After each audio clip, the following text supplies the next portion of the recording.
It's time to get the latest from the World Cup. I'm joined on the set by James Vecina and Andreas Evagora. Welcome to both of you. An upset from Norway and England's triumph in Mexico, James. Let's start with England. What a crazy night. What a night. And for people waking up here and in Europe, it's, no one would have regretted that. We were expecting something big and we got something big. England's over in Mexico, historic stadium, 2,000 metres in altitude, and a roaring home crowd at the Azteca Stadium didn't stop the Three Lions. England keeping Mexico at bay as the hosts pile on the pressure from the first minutes of the game. Collective efforts helping Jude Bellingham score two successive goals in the 36th and 38th minutes. And 4 minutes later, Julian Quiñones scored his fourth goal for the tournament for Mexico. Drama striking on the return of half-time. João Kwanzaa sent off for a challenge. And as England were reduced to 10 men, an error from Mexico's goalkeeper saw Harry Kane score a penalty before the captain himself gave another penalty for Mexico away. Scored then by Raúl Jiménez. If you can just keep about there with all the action. Well, England defended after that with 5 at the back. This for the next half hour, holding on. Final score 3-2. Take a listen to what the manager had to say. It felt in the build-up, it never felt like a round of 16. It still now doesn't feel like a round of 16. It feels almost like we won a final or something. This last moment where the referee takes the whistle to his mouth and you know that you overcame it 40, 50 minutes with 10 men in the altitude against the home country, against a strong Mexican team. You just this is a moment of joy and it is a heroic performance and a heroic result in the end. I'm so happy for the players. Thomas Tuchel then really happy, Andreas, about his players there. I think one of the key moments, England getting the goals, important, yes, but down to 10 men. And when you saw that they were going into defensive modes, they managed to hold on for that half hour. That was crucial, so important for them.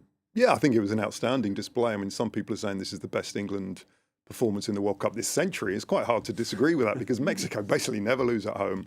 The scenes before the game were absolutely amazing. The atmosphere before, this was a pressure cooker of a match. As soon as the game started, you could hear the crowds there. There was incredible. The booing, there was everything, but that just gave England showed something extra. They showed their experience, and there was that key 100 seconds, 2 goals in 100 seconds from Bellingham, who was probably the man of the match. A word for Jordan Pickford, outstanding in the England goal.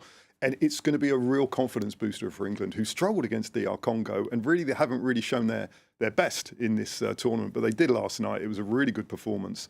Now they have to readjust going from altitude back to the USA, but it's a really good result for them, and it gives them a massive boost. Bit of a shame for Mexico because it's always good for the host to be there. But England hung on at the end with 10 men, and they did it superbly well. You mentioned there the game against DR Congo. Do you think that struggle helped them in this game? I think so. Look, you're never going to go through all the World Cup, this elongated World Cup, playing well every game. You're going to have some tough games. You're going to need a little bit of luck. And England will hope that they played that joker card against Congo with that late goal, DR Congo.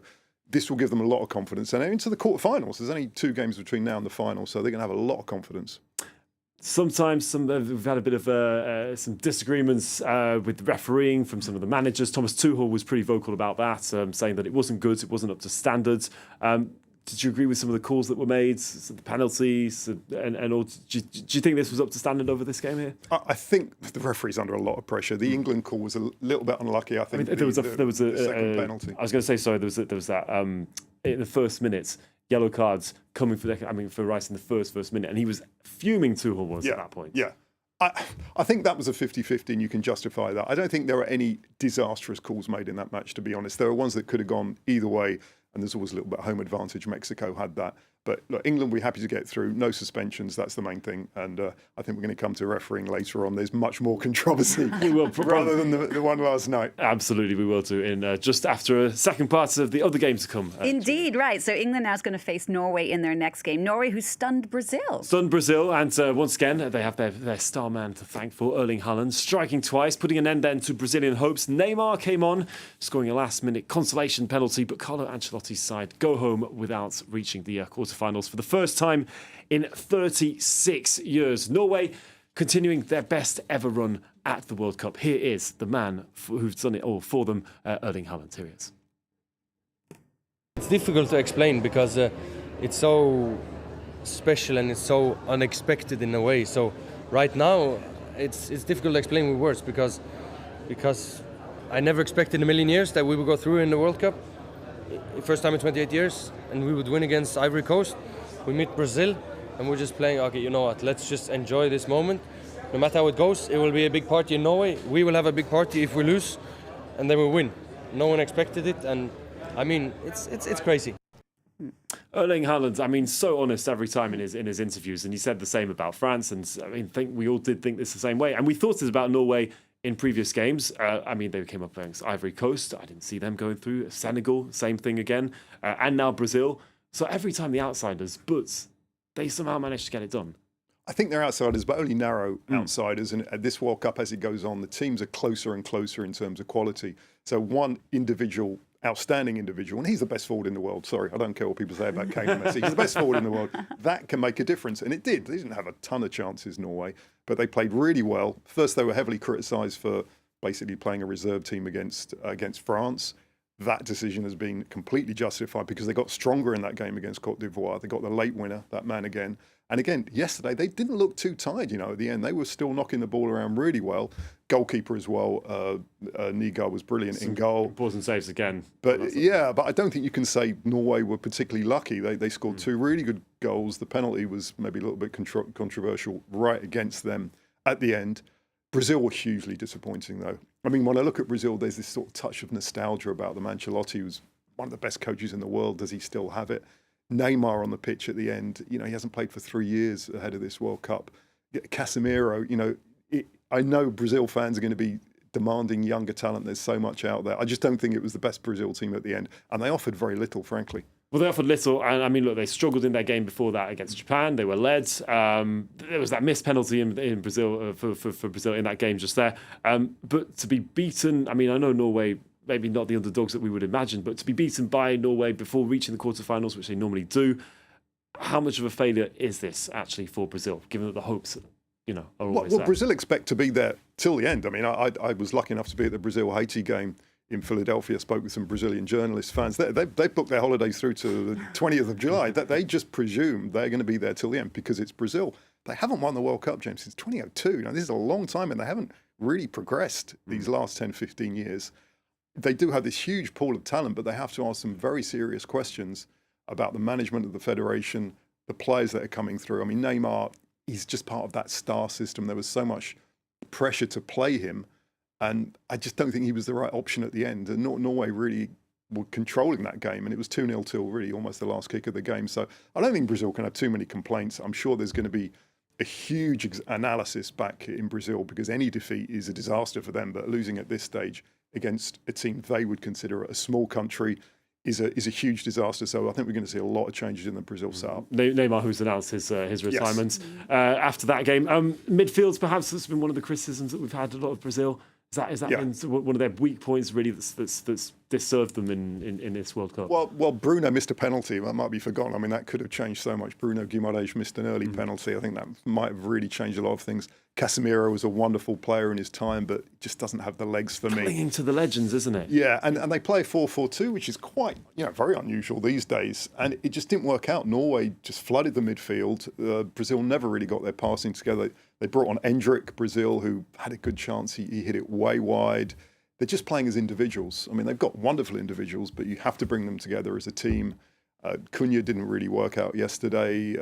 Vinny Jr. didn't have his best game. It just didn't work out for them yesterday, and you have to really blame the whole setup for that because they should be beating Norway. And absolutely, I mean, it's what they expect. And when it comes to, I mean, you say, it is to do with the whole system and the manager. Just very, very briefly, do you think that Carlo Ancelotti, who was appointed to win the World Cup, is going to be staying? I think for a coach in his mid-60s, a 4-year deal, a 4-year commitment is a long time. I'd be really surprised after what's happened. Because he is signed, of course, until the next World Cup, and but that huge failure indeed. Not expected from a manager of his size, but of course it was the first time for him in those shoes, in those boots on the international stage. There. It certainly was. All right, 2 more quarterfinals to come today. A clash of old giants will start things off. Portugal will face Spain in a high-stakes game, their biggest match so far.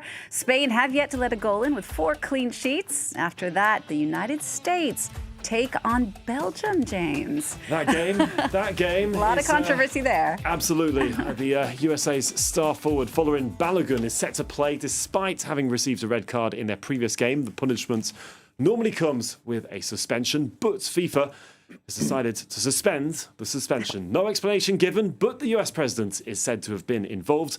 Here's more with Selina Sykes.